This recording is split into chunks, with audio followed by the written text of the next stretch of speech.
Hello नमस्कार सत श्री अकाल अस्सलाम वालेकुम। कैसे हैं जनाब? साथियों, ये जियोपॉलिटिक्स में चल क्या रहा है साहब? ये देखिए कि भारत का, अमेरिका का टैरिफ, लड़ाई, मोदी जी का ना जाना ना मिलना, 7 प्लेन गिरे, कितने दिन से ये तमाशा चल रहा है।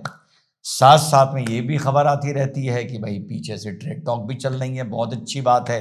बैक चैनल डिस्कशन एक डिप्लोमेसी का हिस्सा होता है। लेकिन कुछ पिछले एक हफ्ते में और परसों या कल मैंने इस पर वीडियो भी अपलोड किया था, जब मैंने बात की थी ईरान की, शबार पोर्ट की, कि 6 मंथ्स का उसमें एक्सटेंशन दिया गया है।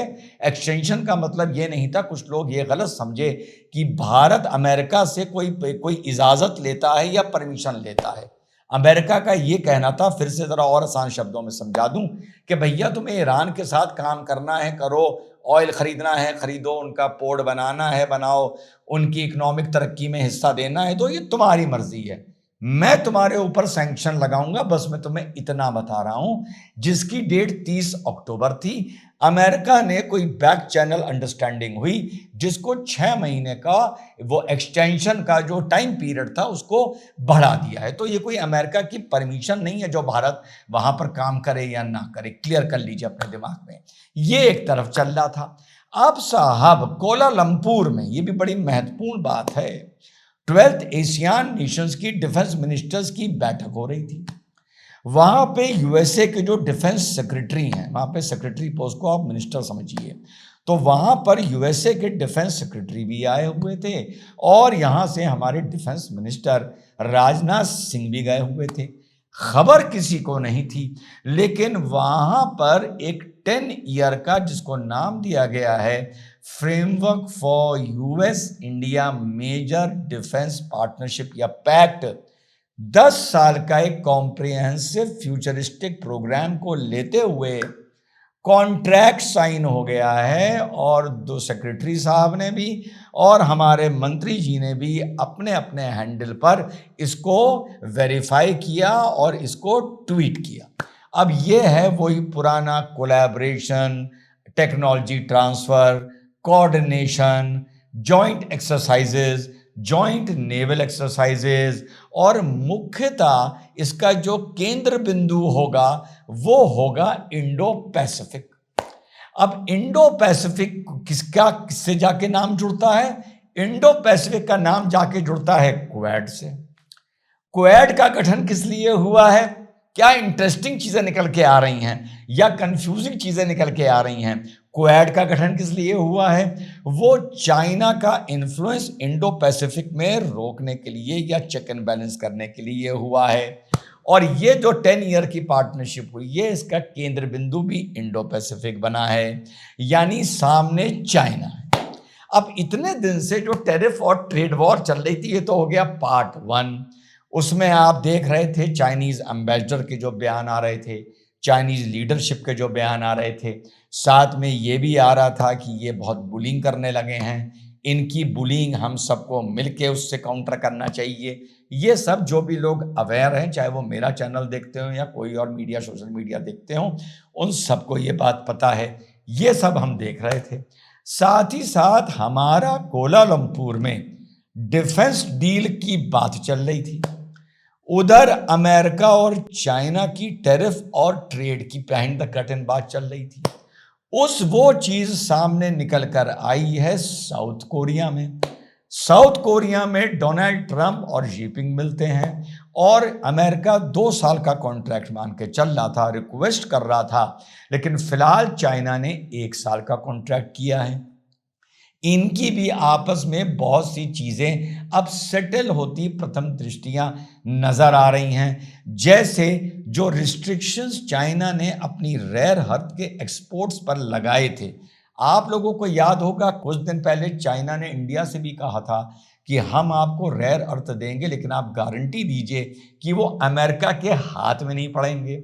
लेकिन अब जो चाइना का एग्रीमेंट साउथ कोरिया में डोनाल्ड ट्रंप अमेरिका के साथ हुआ है, उसमें रेयर अर्थ चाइना ने रिस्ट्रिक्शंस हटा लिए हैं और चाइना अमेरिका को रेयर अर्थ देने को तैयार हो गया है। उसके बदले जो सुपर एडवांस चिप्स हैं, जो अभी भी चाइना नहीं बना पाता है, वो अमेरिका ने चाइना के रोक लिए थे। दोनों चीजें ऑटोमोबाइल में, ईवी में, इलेक्ट्रॉनिक्स में, वेपनरी में, दोनों चीजें काम आती हैं। तो एक के पास रेयर अर्थ था और एक के पास सुपर एडवांस चिप था। दोनों ने रिस्ट्रिक्शन लगा दिए थे, दोनों ने रिस्ट्रिक्शन खोल दिए हैं। वो उन्हें रेयर अर्थ देने को तैयार हो गए हैं, वो उन्हें चिप देने को तैयार हो गए हैं, और साथ में अमेरिका का बहुत बड़ा सोयाबीन का मार्केट, फार्मर्स बड़े परेशान थे। अमेरिका, चाइना सबसे ज़्यादा जो इंपोर्ट करता था एग्रीकल्चर पॉइंट ऑफ व्यू से, वो अमेरिका का सोयाबीन करता था। चाइना अमेरिका से पहले की तरह सोयाबीन लेने के लिए तैयार हो गया है। और साउथ कोरिया की मीटिंग से पहले एक नया कंसेप्ट सामने आया है साथियों। कंसेप्ट है G7 सुना है आपने, 20 सुना है। कंसेप्ट है G2। और G2 में कौन कौन है? G2 में है अमेरिका, यूएसए और चाइना। G2 का कंसेप्ट ट्रंप अब दे रहा है कि हम दोनों मिलके इकोनॉमिक वर्ल्ड ऑर्डर को तय करें कि वो कैसे ऑपरेट करेगा। उधर मॉस्को में पैक्ट हो रहा है किस तरीके से डी डॉलराइजेशन किया जाए और ब्रिक्स की पैरेलल अपनी ट्रांजैक्शन एक लाइन बनाई जाए, एक अलग करेंसी बनाई जाए। ये सब पिछले एक हफ्ते और 10 दिन में हो रहा है। और साथ में मैंने ये भी बता दिया था आप लोगों को कि जो ईरान को शबार पोर्ट को लेकर एक बड़ा महत्वपूर्ण डेवलपमेंट हुआ है। अब साथियों, इन सारी चीजों को जब जोड़ते हैं तो यार वाकई जियोपॉलिटिक्स एनालिसिस से अगर आप एनालिसिस करने की कोशिश करें, हवाई ठाठू बात कर लें, वो एक अलग बात है। वाकई दिमाग जाके कहीं ना कहीं यार ब्लॉक हो जाता है कि यार हमने ऐसा तो नहीं सोचा था। अब समझ में नहीं आ रहा, जो ये अमेरिका झुकता हुआ नजर आ रहा है, चाहे ईरान का मैटर हो, चाहे डिफेंस डील हो। याद होगा आप लोगों को अच्छी तरह जब डोनाल्ड ट्रंप ने एक क्वेश्चन के जवाब में बोला था कि जब पूछा गया था कि क्या कोई और कोऑपरेशन कोऑर्डिनेशन की बात इंडिया से आपकी हो सकती है, तो उसने कहा था नहीं, जब तक टैरिफ का मामला सॉर्ट आउट नहीं हो जाएगा तब तक अब हम कोई बात नहीं करेंगे।